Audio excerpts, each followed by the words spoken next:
It's now time for questions. I recognize the Leader of His Majesty's Loyal Opposition. Good morning, Speaker. Good morning, Speaker. The government tabled their budget last week. They are projecting nearly a $500 billion debt. In fact, the interest on the debt alone is going to cost $16 billion this year. Speaker, that is more than this government has budgeted to spend on post-secondary education altogether. Young people are facing higher debt, fewer opportunities, and increasingly unaffordable province, Speaker, and that is the real cost of this government. So can the Premier explain why they are choosing to make life more unaffordable for young people in this province? I recognize the Minister of Colleges and Universities. Thank you, Speaker. I know the member was just in Winnipeg this last weekend, and I'm sure she spoke to the Leader in Manitoba about their grants-to-loan ratio, which we're pretty well in line with, Speaker. The BC and NDP government as well were actually higher grants-to-loan ratios than them as well, Speaker. But, you know, that member doesn't like to give the full picture of facts. She likes to just cherry-pick the ones that really suit her narrative, Speaker. We are in line with the federal government as well in their grants-to-loan ratio. We'll continue to be there for the students. We want to ensure we have sustainability for OSAP, not just for these students, but for the next generation of students behind them as well, Speaker. Back to the Leader of the Opposition.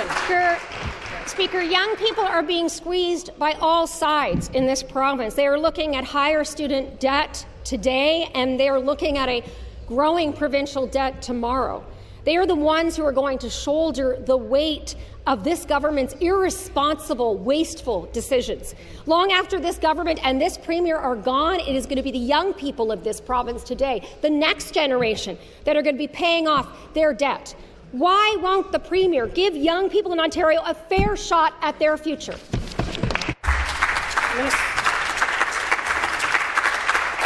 Minister of Colleges and Universities.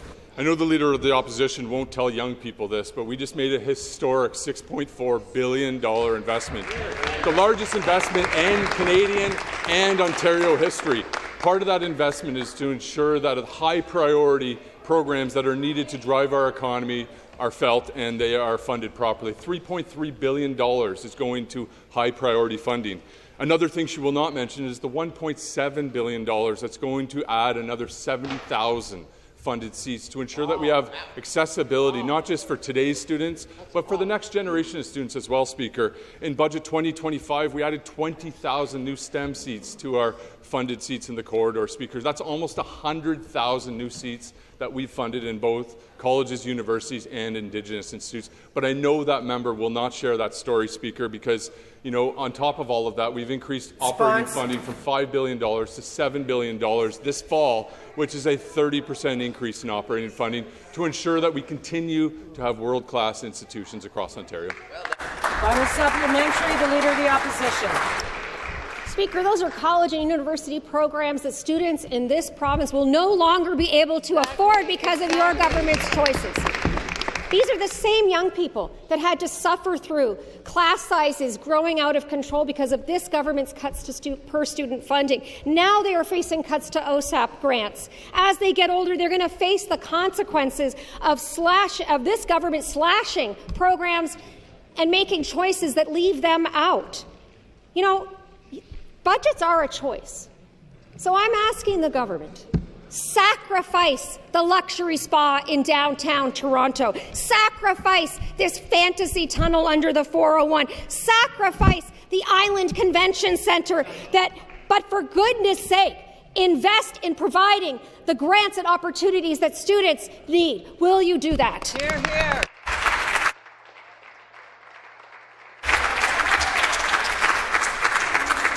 Minister of Colleges and Universities.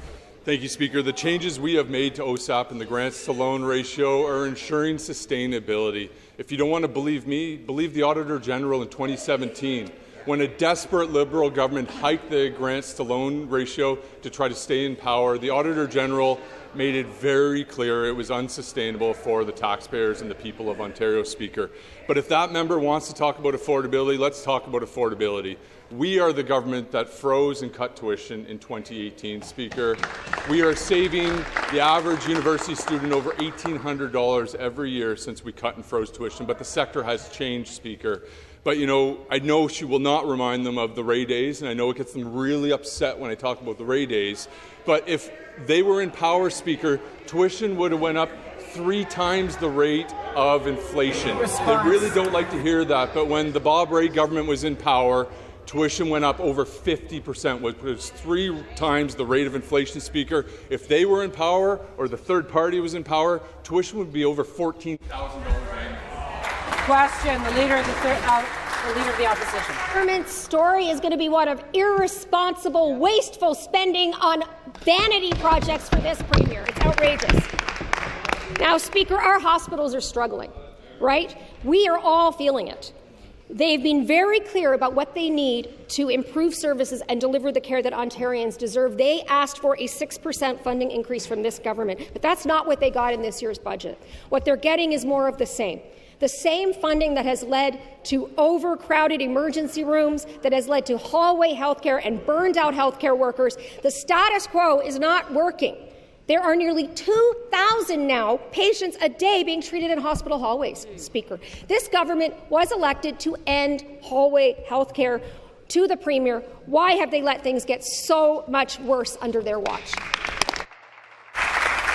Minister of Health. Thank you, Speaker. A 50% increase in hospital-based funding since Premier Ford came into government suggests to me that, in fact, we are actually a very willing partner to our hospitals. With Thursday's budget, of course, we have signaled another $1.1 billion to our hospital sector. We are also working very closely with them to make sure that that money is being spent directly on frontline patient care. That's where the impact is, and that's where we want our focus to be. But are we funding hospitals? $1.1 billion in the budget last Thursday would suggest we are. Thank you. Leader of the Opposition. Maybe the minister has missed this, but healthcare is about people. It is about people. And there are 1,000 more people being treated in hallways now than when this government was elected. So maybe the minister can answer this. Are there or are there not almost 2,000 people a day being treated in Ontario's hospital hallways? Minister of Health. Thank you. We have programs in place, Speaker, now that didn't exist before our government took into effect. Dedicated offload nursing programs where individuals are stationed in emergency departments to specifically look after and triage patients in our communities. We now have 911 models of care where paramedics working with patient consent are actually able to take individuals to different forms of treatment because that is the appropriate pathway.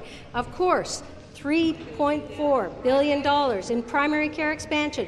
Why does that make an impact in our hospitals? Because people are going to their primary care provider, to their multidisciplinary team, to talk to their nurse practitioner, their nurse, their dietitian, their mental health worker, instead of showing up in an emergency department. Those are the concrete examples that we are doing to make sure that the people of Ontario are getting the services.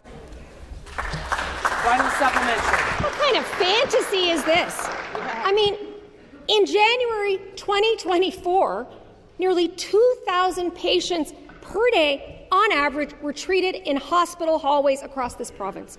In June 2018, when this government came into office, there were about 1,000. That was bad enough, right? The minister can hide the numbers or stop tracking hallway healthcare as they're about to do altogether. But we know the truth. The people of Ontario know the truth. Why is this Premier and this Minister of Health denying that there are more people being treated in hallways now than when they came into office?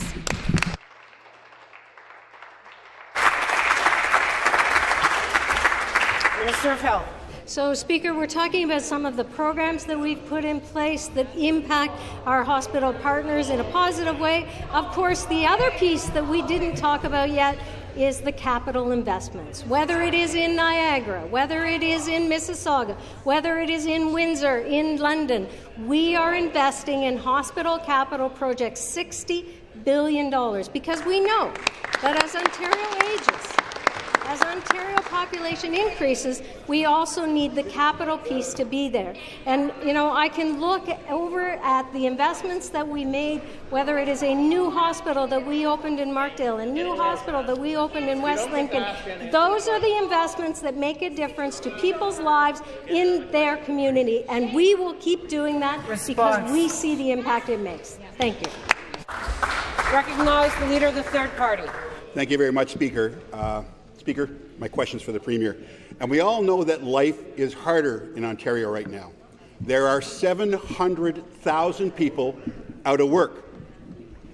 200,000 young people are out of work too. So, for all those people, the fact that they're looking for a job and they can't find one is soul destroying. So they're looking for hope from their government. They can't find it. They're looking for hope in the form of a plan. 8 years later, 8 budgets later, there's no plan for the people who are out of work here in Ontario. So, Speaker, I'll ask this question. Why doesn't the Premier do his job and help the 700,000 people in Ontario who need a job? Member for Peterborough North.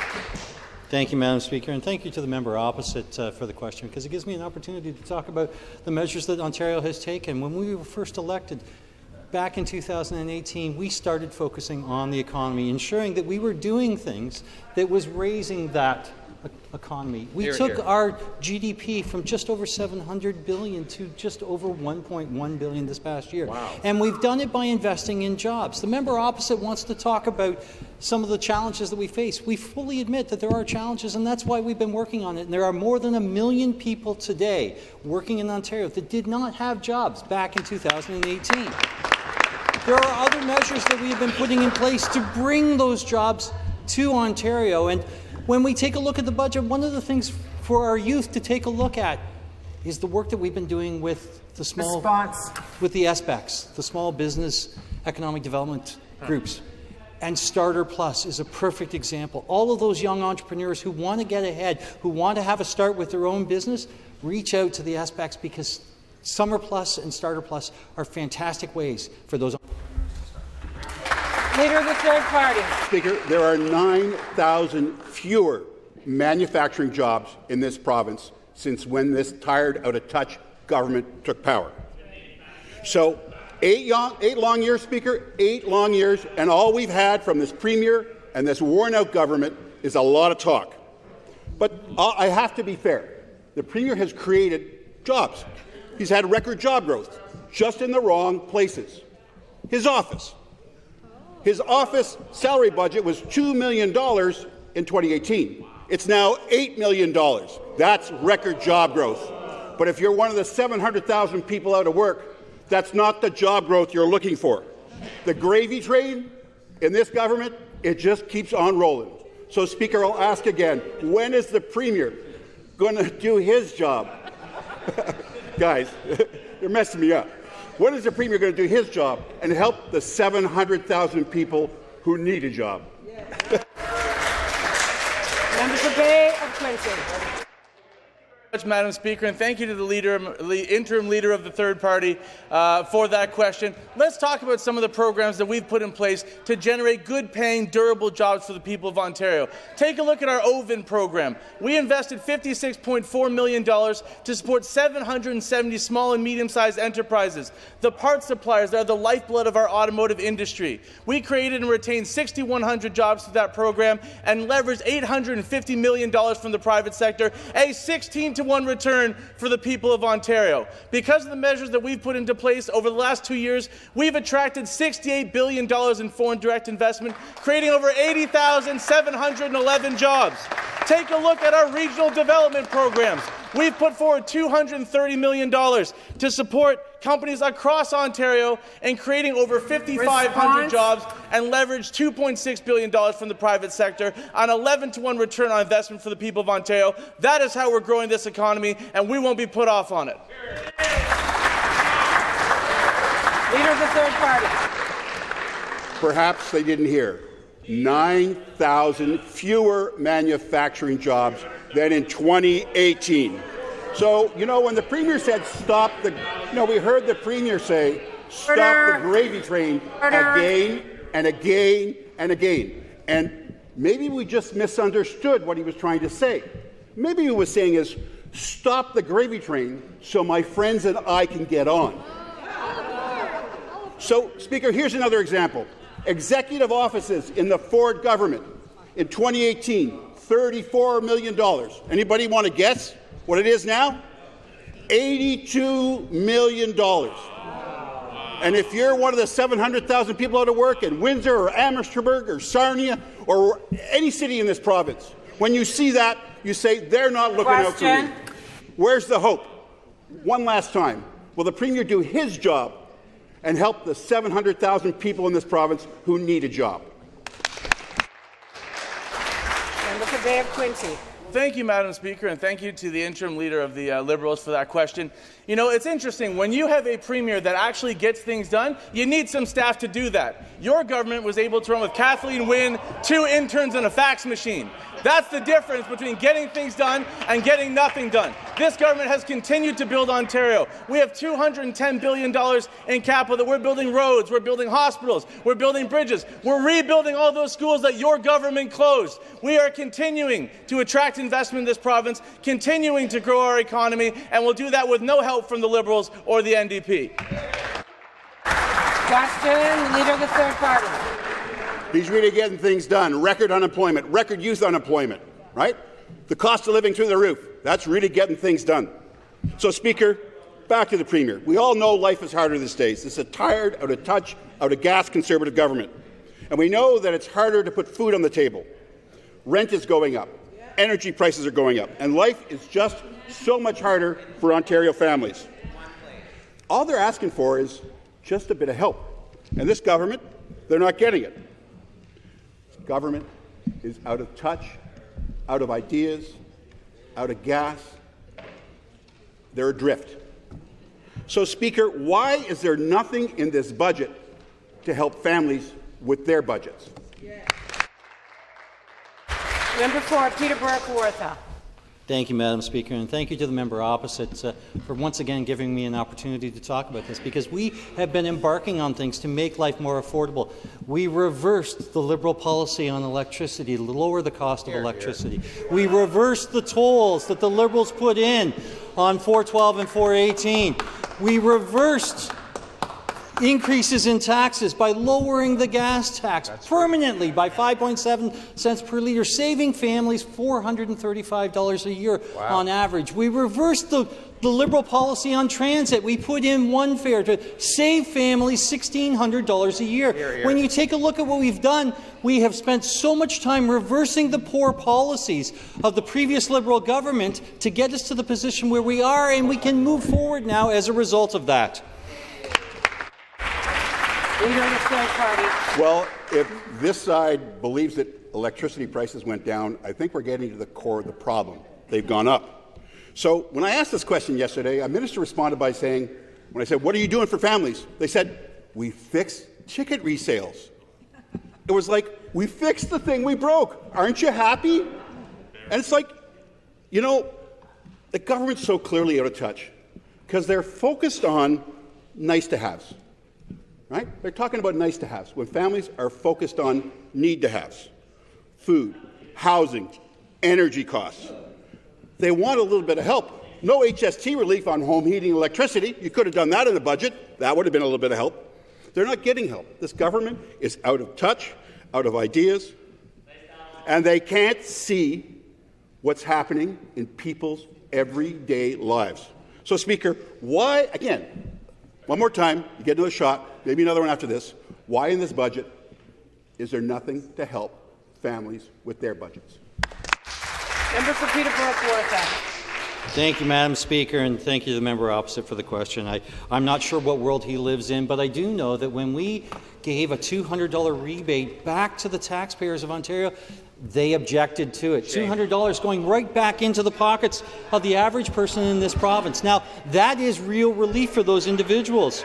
And when you listen to them heckling on me on this, you can tell that they're bothered by the fact that we didn't reach into people's pockets to take the money out like they did. We actually did measures to make life more affordable for people. And when we talk about things that that have made life more affordable for individuals. Let's look at our seniors and the advantage that they've gotten because of the changes that we made to the Ontario Guaranteed Annual Income System, or GAINS. More than 100,000 seniors are receiving benefits now as a result of these changes. This is money that goes right back into the pocket of the average person in Ontario.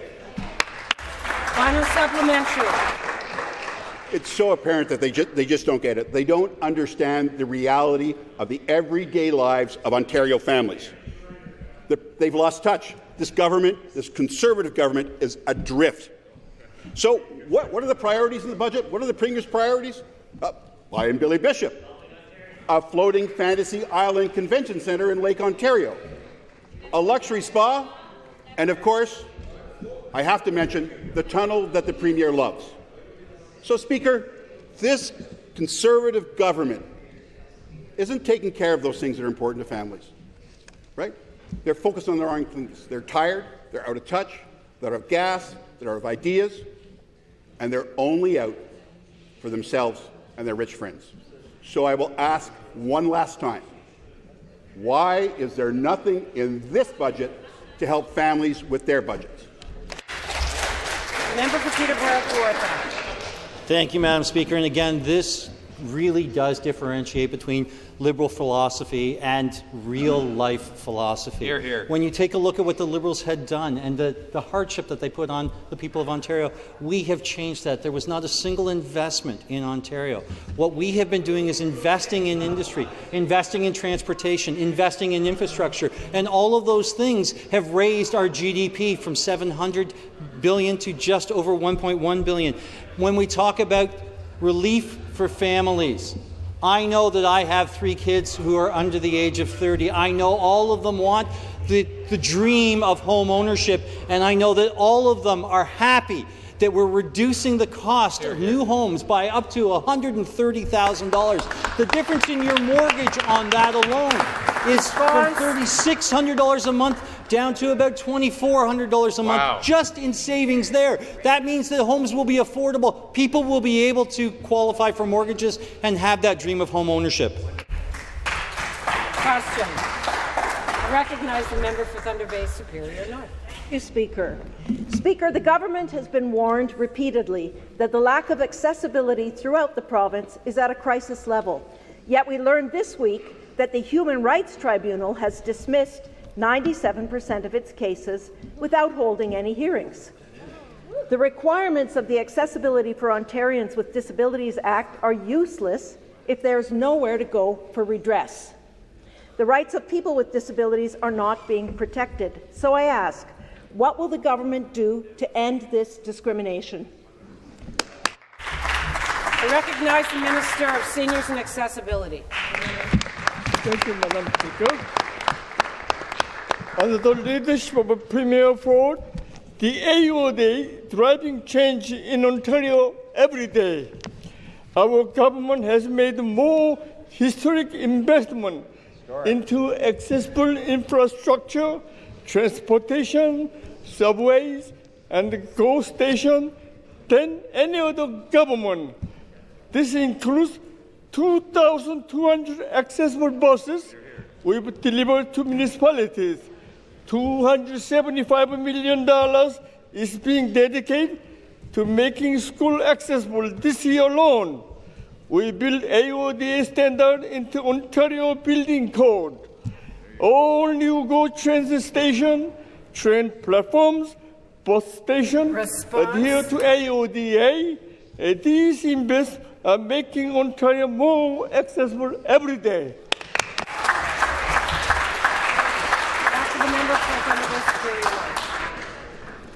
The failure to provide access to education for children with disabilities is a crisis that goes beyond the failure to implement the Access for Ontarians with Disabilities Act. The kindergarten to grade 12 disability recommendations made in 2022 have still not been implemented, and shockingly, under this government's watch, parents have been given a survey suggesting that disability supports are optional in schools if there are more urgent needs for the money. Will the Premier ensure that students with disabilities are not shut out and receive the supports they need to succeed? That is a stretch, but I will allow it. I recognize the Minister of Seniors and Accessibility. Madam Speaker, Ontario is meeting, achieving, exceeding the AODA standard each and every day. All 444 municipalities in Ontario have accessibility plans to meet the goals of the AODA in their communities. In 2025, our government worked with more than 400,000 organizations across Ontario and has performed 1,349 attestation audits, 834 verification audits, and 61 director's orders issued. I'm sure the member is happy to hear that 99% of audits conducted were resolved as compliant. We are working with Ontario is more accessible than ever before. Thank you. Beautiful. Recognize the member for Don Valley West. Thank you, Speaker. After 8 years of this ineffective Conservative government, life is harder here in Ontario. 700,000 people can't find a job, including 200,000 young people. This government isn't protecting Ontario, it's just pretending to. Today's unemployment rate is 7.6%. When this government took office, it was 5.9%. It's very clear. Workers in Ontario are worse off under this government. And yet, what is the flailing Conservative government doing to help? Putting billions more taxpayer dollars into their failed skills development fund, which the Auditor General called not fair, not transparent, and not accountable. My question to the Premier, when will he stop giving taxpayer dollars to his friends and start doing something to help workers who can't find a job? Recognize the member for the Bay of Quinte. Well, thank you very much, Speaker, and thank you to the member for the question. You know, there are so many different ways that we are continuing to create jobs right here in Ontario. And we just talked about the $68 billion that we've brought in over the last 2 years, creating over 80,711 jobs. I seem to remember that member had an interest in small business tax cuts. Well, guess what? We've got a 30% small business tax cut in this year's budget. I hope to see you get out of your seat for that later on. We have done incredible work with small businesses across Ontario, building more businesses. Just last year, 8,000 new businesses launched, 2,700 businesses expanded, creating over 15,800 jobs. And through our 17 regional innovation centres, we assisted 4,800 tech clients in creating over 49,000 jobs. We continue to get it done for Ontario, continue to deliver high-paying, good-quality jobs, and we will continue to protect Ontario now and for generations to come. The member for Don Valley West. Speaker, the reality is this government is wasting billions of taxpayer dollars on the Skills Development Fund. It's not working. Just look at the numbers. The government's broken promise budget shows that unemployment is going to be worse in the years ahead, not better. This budget shows 16,000 fewer jobs in Ontario compared to the 2025 budget. Hardly a plan that is working. So, Speaker, let's talk more about the Premier's delusions of grandeur when he talks about Ontario versus countries in the G7. At the end of 2025, Ontario's unemployment rate was only 0.2% better than the worst performing economy in the G7. My question to the Premier, when will he stand up, step up, and admit his failing plan is failing the people of Ontario? Recognize the Minister of Labour. Thanks, Premier. Speaker, that member speaker can explain it to the mechanical contractors who are here today, who are working at Northumberland Hills Hospital, like my hospital in my riding, thanks to investments this government's made in infrastructure. Explain it to those members and those workers that our plan isn't working, because it is, Speaker. It's building new hospitals. It's building new public transit, the largest investment in public transit in Ontario's history, that's sending men and women to work each and every day, Speaker. Their record is clear. It's a record that saw the taillights of manufacturing flee Ontario, that didn't build anything. They had an abysmal record on long-term care. They never got Campbellford Hospital done. We did in my own community under this minister's leadership. We're going to build new long-term care homes. We're going to build new homes in partnership with the federal government, Speaker. They have no record when it comes to building, Speaker, because they oppose the very things that put men and women in the skilled trades to work, Speaker. We're going to keep building a stronger Ontario. Question, the member for Renfrew Nipissing Pembroke. Well, thank you, Speaker. My question is to the Minister of Transportation. Speaker, for over a decade, residents in Northern Ontario have been without passenger rail. The previous Liberal government cancelled the Northlander in 2012, cutting off communities like Huntsville, North Bay and Timmins from affordable, reliable service. Since then, residents in the North have faced higher costs and fewer options. Indigenous and remote communities that depend on this corridor have been hit hardest of all. Speaker, our government made a commitment to restore passenger rail to the North, and we have been making real progress to back it up. Through you, Speaker, can the Minister update this House on the progress and the economic opportunity it will create for Northern Ontario? I recognize the member for Hastings, Lennox and Addington. Thank you very much, Speaker, and thank you to my friend, the member from Renfrew Nipissing Pembroke, for the question. Speaker, unlike the previous government who abandoned our North, our government is taking leadership and delivering for the residents of Northern Ontario. Speaker, the Northlander is on track for launch this summer, pun intended. The first train set has arrived, and it's being prepared right now for service with additional train sets on the way. The Ontario Northland has acquired the Newmarket subdivision. By owning that corridor, we mitigate delays and expedite construction. This is good for jobs. This is good for the local economies and good for communities all along that corridor who have waited far too long. Our government made a promise to Ontarians, and Speaker, we are keeping that promise. Back to the member for Renfrew Nipissing Pembroke. Well, thank you, Speaker, and thank you to the parliamentary assistant for that response. Restoring the Northlander is about more than transportation. It is about economic opportunity for northern communities who rely on this corridor every day.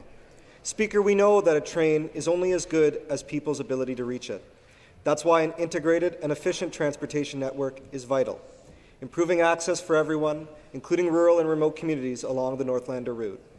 Speaker, our government has spoken about a rideshare pilot to address last-mile connectivity. Can the Minister tell this House how that pilot will ensure communities can access this service and share in the economic benefits it will bring to the North? Back to the member for Hastings, Lennox and Addington. Thank you, Speaker, and thank you again to the member for letting me speak about this topic. Speaker, the member is absolutely correct.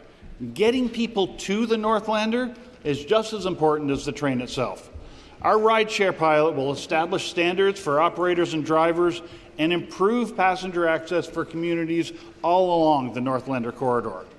We own the corridor, we own the train sets, and we're always learning and iterating to make better use of every tax dollar. This investment supports jobs, economic growth all across the North. Speaker, the Liberals cancelled this service with the stroke of a pen. Our government is restoring it with real investment and a real plan because Northern Ontario deserves no less. Thank you, Speaker.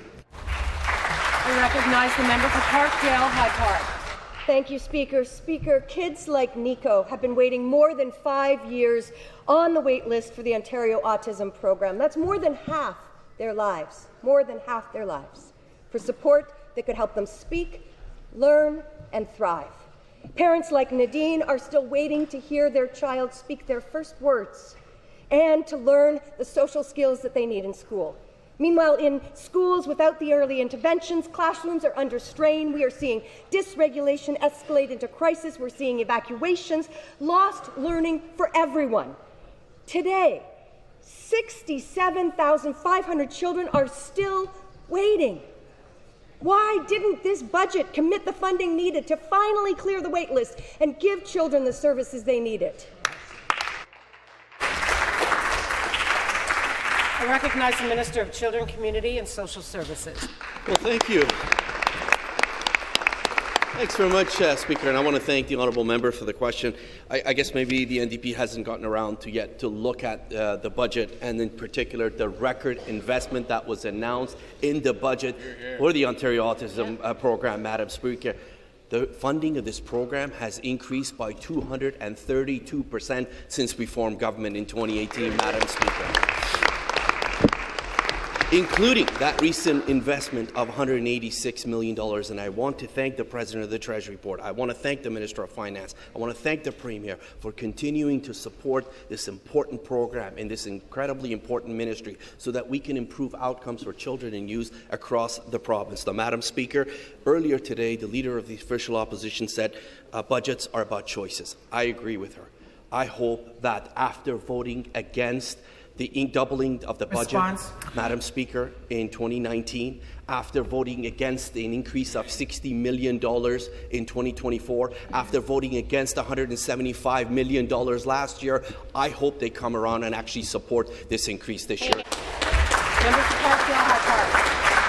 Indeed, Speaker, budgets are about choices, and this government is taking a spoon to empty a bathtub while the tub is still running and filling. There are 67,500 children waiting for help. And families are not just waiting.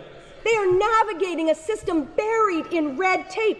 They tell us the determinations of need process is time-consuming, costly, and delays access to the actual care their children need. Too much money is being spent on outsourced administration, and not enough is reaching the children. The pillar programs are not solutions. They're band-aids on a growing wound. Speaker, will the minister commit to cutting the red tape so that every single dollar goes directly to core clinical services and every child gets help now, not years from now? Yeah.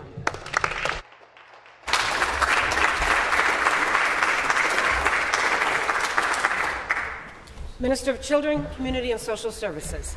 Thanks very much. Thank you very much, Speaker. And again, I thank the honourable member for the question. Of course, with the NDP, they know best. It's not the families. Madam Speaker, the program that the NDP is knocking, was developed by the autism community, Madam Speaker. That's the program that they're knocking. This is a program that was developed by clinicians, experts, family members, those with lived experience. But of course, NDP knows more than that. That's the NDP, right? They always know more than that. This is a program that they developed.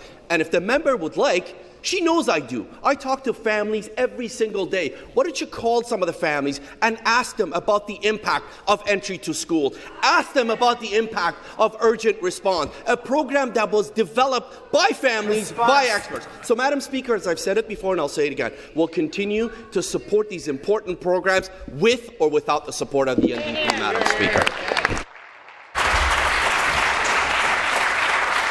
I recognize the member for Nepean. Thank you, Madam Speaker. My question is for the Premier. Last week, this government tabled their so-called Protect Ontario budget, but there's nothing protective about turning your backs on students and their futures. Over the weekend, George Brown College filed for massive layoffs. Wow. 51 employees laid off, all while student enrollment is down 30% and courses continue being cancelled across this province. And let's ask ourselves, why is student enrollment down? Why are courses still being cancelled today? Perhaps it's because this government has starved post-secondary for 8 years and this last-minute funding is too little too late. Perhaps it's the cuts to OSAP that are forcing more debt burden onto students. So, Speaker, my question for the Premier, after 8 long years, how can this out-of-touch Conservative government continue pretending to protect Ontario, all while shutting the doors on students and making their life more unaffordable? Minister of Colleges and University. Thank you, Speaker. The member actually stated, enrollment is down 30%, so I'm not sure if he wants us to keep empty classrooms that the students aren't actually enrolling into. But, Speaker, ultimately, they broke OSAP. The leader of the interim party, third time's a charm, He said they broke OSAP, but the reality is we are fixing OSAP. In 2017, the Auditor General made it very clear a desperate Liberal government trying to hang on to power increased our grants to an unsustainable level of 85%, which was not in line with any other jurisdiction across Canada, Speaker. We have aligned our grants to loan ratio right in line with every other jurisdiction across Canada, including the federal Liberal government. And I know sometimes on TikTok he meets with the Prime Minister. Maybe he should just suggest to the Prime Minister all the unilateral decisions they made on international students have decimated post-secondary, not only in Ontario, but right across Canada, Speaker. Back to the member for Nepean.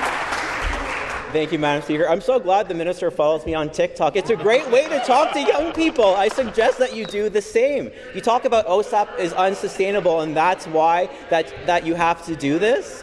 You are forcing them into more debt. You're preventing people from getting into a workforce where we desperately need people to get into college, to get into universities, to get into trainings, and you're stopping them from doing that, and you stand proudly here today saying that. But why don't you tell that to Sabine from Nepean? This is a high school student who wants to go on to become a psychotherapist in my riding. But with these cuts to OSAP, she doesn't know what her future is going to look like. It's now uncertain. Does she take on all this debt and pursue this dream of hers, or does she have to do another path? She should be celebrating this milestone in her life, but you guys have ripped the carpet out from under her. So, Speaker, this isn't just Sabine's story. This is the reality facing students and families across this province because of this government's direct cuts to OSAP and post-secondary. How can this government claim to be looking out for students like Sabine when your choices are forcing them to take on more debt just to access the education and training they need? Minister of Colleges and Universities. There you have it, Speaker. That's Liberal math. Cuts to post-secondary. $6.4 billion investment into post-secondary, and he's calling it a cut, Speaker. You know, it's challenging and frustrating on this side of the House because ultimately we have a more generous grant-to-loan ratio than the whole time the Liberals were in power, Speaker. They were very desperate to cling on to power and to stay in government, so they hiked the grants to an unsustainable level, Speaker. The Auditor General clearly articulated that they were desperate and they did unsustainable moves to OSAP. We're ensuring OSAP will continue to be sustainable, not just for today's students, but for the next generation of students, Speaker. But we are the government that cares about affordability. We cut and froze OSAP in our first year in office because the last 2 years of a Liberal government, tuition went up over 12%, Speaker. That's why we cut OSAP by 10% and froze it since 2018. Question. I recognize the member for Kitchener Centre. Thank you, Madam Speaker. My question is for the Attorney General. As a former settlement worker and Canadian, I'm proud to be from a place where anybody is free to express their religion, anywhere, anytime. That's why it offends me so much that this government goes out of its way to intervene in the Supreme Court case over Quebec's Bill 21 and the use of the notwithstanding clause. Bill 21 bans people from wearing religious symbols like a hijab, a turban, or a kippah in the workplace, and it's ruining people's lives. And the Attorney General is intervening in support of this bill because he wants to hold on to power to use the notwithstanding clause whenever he wants. This is an attack on religious minorities, using an authoritarian tool in a way that has no place in Canada or anywhere. My question to the Attorney General, how can this government stand in front of our Muslim, Sikh and Jewish neighbours and say you believe in religious freedom while actively lobbying against it? I recognize the Attorney General. Thank you, Madam Speaker, and I thank the member from Kitchener Centre for the question. We were very clear in our legal filings and our factum that we do not support Bill 21. We do not support that, and we would not support it in this legislature. But we have to respect the history of our charter, Madam Speaker, and the deal that was made was for the provinces to be able to operate in their uniqueness. And that is a beautiful thing about this country, is that we have uniqueness across the country for different things. Now, Madam Speaker, I expect it from the Liberals and I expect it from the NDP, but I didn't know where the Greens stood on selling out the Ontario jurisdiction to the federal government.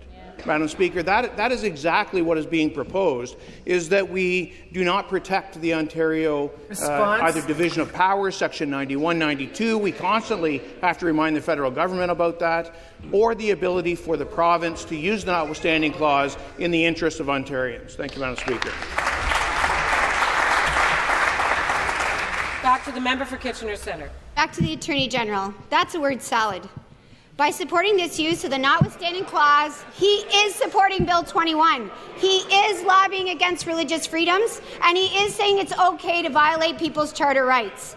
The truth is, this government and this Attorney General is okay with banning a Muslim woman from teaching or a Jewish man from practicing law as long as they have absolute power to violate our charter rights whenever they want, like violating the right to collective bargaining.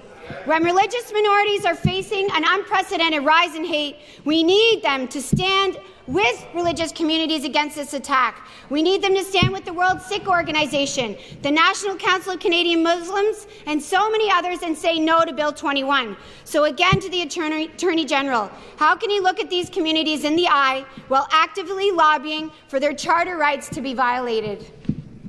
The Attorney General. Thank you, Madam Speaker. And I could debate all day about the Charter and try and inform the members opposite. The Section 33 is in the Charter, and so you're not violating the Charter, you're using the Charter in exactly the way it was designed to be. But, you know, Madam Speaker, that becomes an academic exercise, and I'm not sure how much of that the public is really interested in.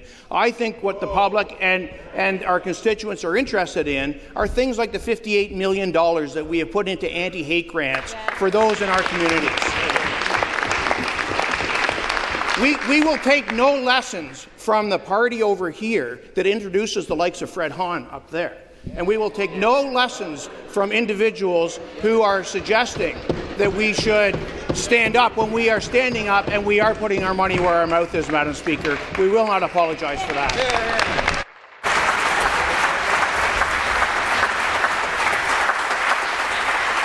Question, the member for Wellington Halton Hills. Thank you, Speaker. My question is for the great Minister of Municipal Affairs and Housing. Across Ontario, families are working hard to achieve the dream of home ownership, but the biggest challenges remain limited housing supply and the high cost of building new homes. In my riding of Wellington Halton Hills, builders and home buyers both consistently tell me the same thing. It takes too long and costs too much to build a home in Ontario, and those costs are ultimately passed on to families looking to buy. Our government has been clear that increasing supply and supporting the growth of market housing is essential to improving affordability. Speaker, can the minister share how our government is taking action to reduce the cost of building new homes so more families can afford to buy a home in Ontario? Minister of Municipal Affairs and Housing. Well, thank you, Speaker, and thank you from the member of Wellington Halton Hills for a great answer that I look forward to answering. As the member from Carleton says, and you said in your opening question, it does take too long and it does cost too much to build housing in Ontario, and we are changing that. So let's talk a little bit about that.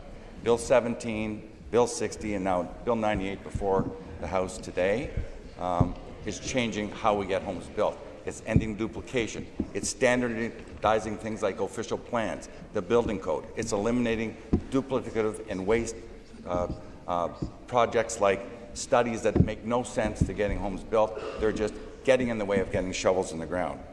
But this week, Speaker, in the last number of days, we've had transformative change, historic action. We've eliminated the HST on new homes. We've ended DCs. We will be ending DCs with $8.8 billion of historic funding from the federal and provincial government. We're lowering the costs. We're lowering the time it takes to get building houses in Ontario. We're going to keep on that path, Speaker.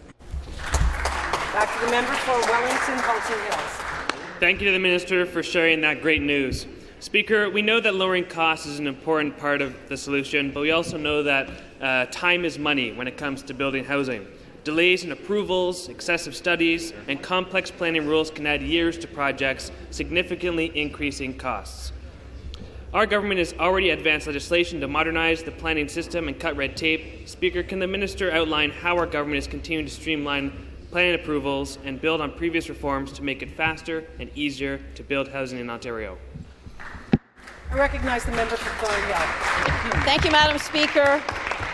Speaker, the member from Wellington Halton Hills is exactly right. Cost is only half the battle. So that's why our government has been focused on speeding up approvals, fighting delays, and now improving municipal planning processes. So we're doing this by continuing to build on the success of Bill 17 and Bill 60, by making further changes to the Planning Act to reduce unnecessary requirements and streamline approvals. So the minister has said quite clearly, the code is king, and we promise to address delayed routes in the misuse of site plan controls and enhanced Cadillac design standards. And that's exactly what we're doing with the bill the Minister of Municipal Affairs and Housing introduced yesterday, and along with other historic actions that we've taken in the last week. These changes are focused on making the system simpler, more predictable, and faster from start to finish, so that when projects can move from application to construction more quickly, we can get the job done. And so you can move into your new home faster. So our goal is simple. Planning a system that supports housing, supports growth, supports jobs, and supports families by making it faster, easier, and more affordable to build a home across Ontario. The member for Toronto Centre.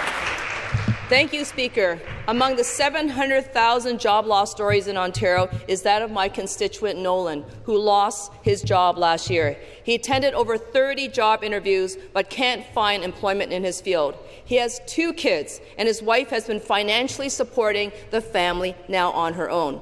Nolan wants to see job investments from this government, but he knows that nothing is coming. This is the 8th consecutive budget that this government has tabled. How much longer must Nolan and his family wait until the Premier admits that he is a job disaster and simply out of ideas and solutions? The member for Bay of Quinte. Well, thank you, Madam Speaker, and thank you to the member for the question. And this couldn't be further from the truth. Since we took office, we've created over 1 million new jobs in the province of Ontario, including over 50,000 jobs in the last quarter of 2025 as well. We've already talked about the foreign direct investment story, over $68 billion, over 80,000 jobs for the people of Ontario. But in this budget, we also have a $4 billion investment fund geared towards Ontario and Canadian-based companies that will help build them from the ground up and ensure that they are capitalized, commercialized, and that the employment numbers that they generate are made right here in Ontario and communities across Ontario. This is absolutely critical because over a period of time, we've noticed that the intellectual property that comes from our great publicly funded research institutes, hospitals, colleges, and universities too often has to go to the United States and other markets in order to be able to scale up. Because of this investment fund, public and private, we are going to be able to grow those companies right here and create more jobs, just like for that constituent that you mentioned. Back to the member for Toronto. Thank you, Speaker. I'm sure Nolan will find that response just as patronizing and insulting as I do. I have another constituent. My constituent, Kenneth, has recently graduated with a PhD in cognitive science. For over a year, he's been sending out hundreds of applications before finally landing a job well outside of his field, his education, and his expertise, leaving him demoralized, undervalued, and underpaid for his skills and education. The Premier's budget released last week continues to leave skilled workers like Nolan and Kenneth out in the cold. Speaker, how is building an Austrian luxury spa at Ontario Place or Ferris wheel at Niagara Falls going to help Kenneth, Nolan, and the 700,000 other families who are waiting to put food on the table? Back to the member for Bay of Quinte. Well, thank you very much, Madam Speaker. I'm glad that that member is so concerned about job creation and investment attraction because apparently it doesn't show up in your voting record. Every time that we put forward a program, whether it's the $30 billion in tariff relief, whether it's the Ontario Together Trade Fund, whether it's the Ontario-made manufacturing investment tax credit, the members on that side of the House sit down. I'm starting to wonder how comfortable the chairs are over there because we don't seem to be able to get them to stand up for absolutely anything. We have an opportunity with this budget to invest in greater job creation creation, greater job attraction, to continue to fund our incredible research institutions, to bring in those investments of the future, like Massily, $85 million, 50 new jobs in Brantford, Sandvik, 60 jobs in Sudbury, Adamvi, $138 million, 70 jobs. These are highly paid, highly skilled jobs that are durable and will make sure that people of Ontario can put food on their table, pay their bills, and live the Ontario dream that this party believes in.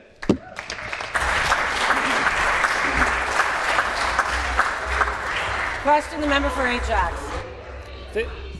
Thank you, Speaker. When I talk to families in my riding, they're worried about making it to the end of the month with money in their pocket. They're worried about their mortgage renewal. They're worried about property tax increases that are being driven by this government's policies. They're worried about everyday costs like groceries. But we don't see anything new in the budget to help families with their expenses.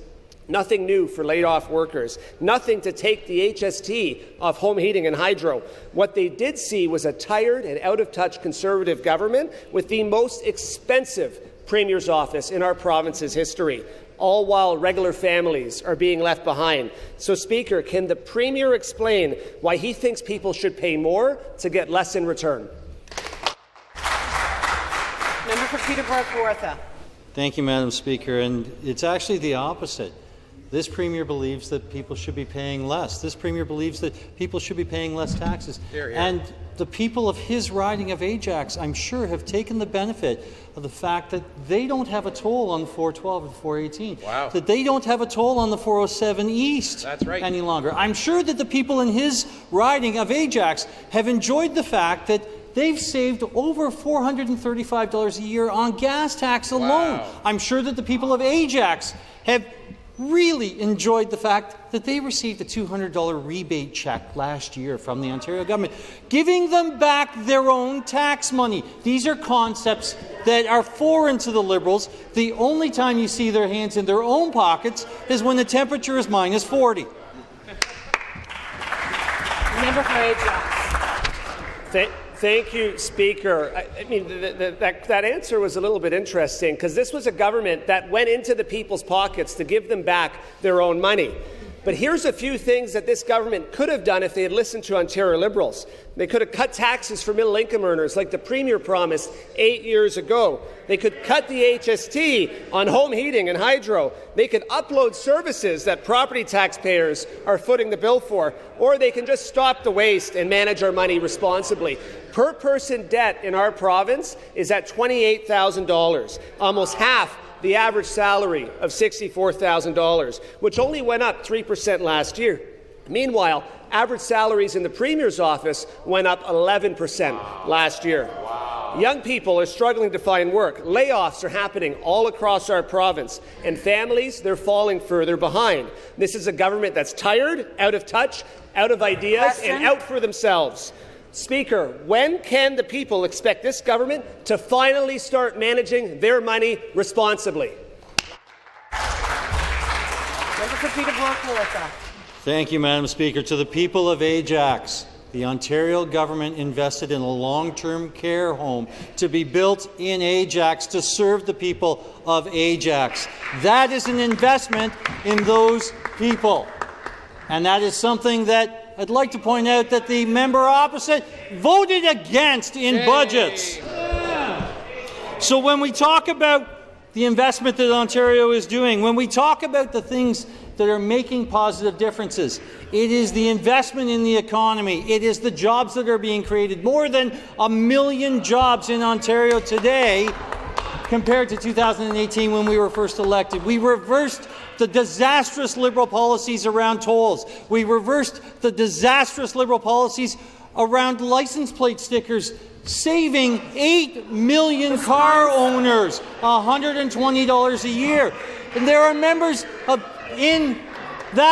there are people in that member's riding who have direct benefit. Question. I recognize the member for Essex. Thank you, Madam Speaker. My question is for the Associate Minister of Small Business.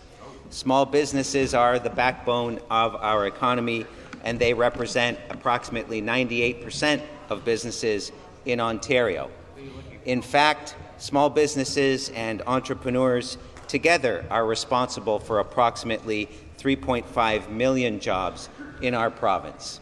They work hard night and day to serve their local communities, donating to local charities while contributing new ideas and resources to our economy. However, global economic uncertainty, rising costs, and U.S. tariffs have placed disproportionate burdens on small businesses here in Ontario. Speaker, can the Associate Minister please share how our government is helping Ontario's hardworking small business owners weather economic uncertainty and stay competitive in today's economic climate? I recognize the Associate Minister of Small Business. Thank you, Speaker, and I want to thank the member from Essex for his question and for his very important advocacy for the businesses in his riding. Speaker, as the member alluded to, small businesses and entrepreneurs are the backbone of Ontario. However, many small business owners I have met with these past few months have shared the pain they're feeling due to trade pressures and rising costs. That's why, through the 2026 Ontario budget, we are cutting Ontario's small business corporate income tax rate by over 30%. Speaker, that means up to $5,000 in savings for small business owners every single year, so that they can reinvest in their businesses, hire additional staff, and grow our economy. In the face of global economic pressures, our government is ensuring small businesses can remain competitive, create jobs, and build a stronger, more resilient Ontario. Thank you, Speaker. Member for Essex. I thank the Minister for that response and for sharing the important actions that are being taken to support small businesses through the 2026 Ontario budget. We know that supporting the growth of our small businesses and entrepreneurs is critical to job creation and a stronger economy. However, small business owners are concerned about their future due to evolving trade pressures and inflationary costs. It's critical that they have a government that has their backs and understands the realities they are facing on the ground. Speaker, can the Associate Minister please share what actions our government is taking to support small businesses in my riding of Essex and across the province of Ontario? I recognize the Associate Minister. Thank you again to the member for the question. Speaker, since being elected, our Premier has time and time again stood up for Ontario's small businesses, ensuring our government is keeping costs down and creating the right conditions for entrepreneurs to remain competitive.